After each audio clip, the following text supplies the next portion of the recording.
సరైన ప్రణాళిక చాలా అవసరం. ఇక్కడ దశల వారీగా ఒక సమగ్ర ప్రణాళిక ఇవ్వబడింది. అవసరాలను గుర్తించడం, మీకు ఎన్ని గదులు కావాలి, లెట్రిన్లు, బాత్రూమ్లు, కిచెన్, హాల్, పూజ గది మొదలైనవి. ఇవన్నీ కూడా మనకు అంతస్తులు కావాలి, గ్రౌండ్ ఫ్లోరా, ఫస్ట్ ఫ్లోర్ అనేది చూసుకోవాలి ఫ్రెండ్స్.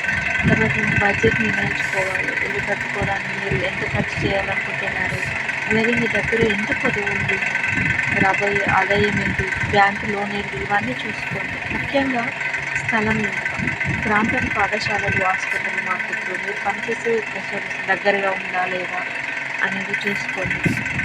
అలాగే వాస్తు అనేది చాలా ముఖ్యం. వాస్తు లేకపోతే ఎవరికి కూడా ముందుకనేది రాదు. కాబట్టి సౌకర్యాలు, మంచి నీటి వసతి, డ్రైనేజీ ఉన్న ఏరియాలో తప్పకుండా ఛానల్ని సబ్స్క్రైబ్ చేసుకోండి.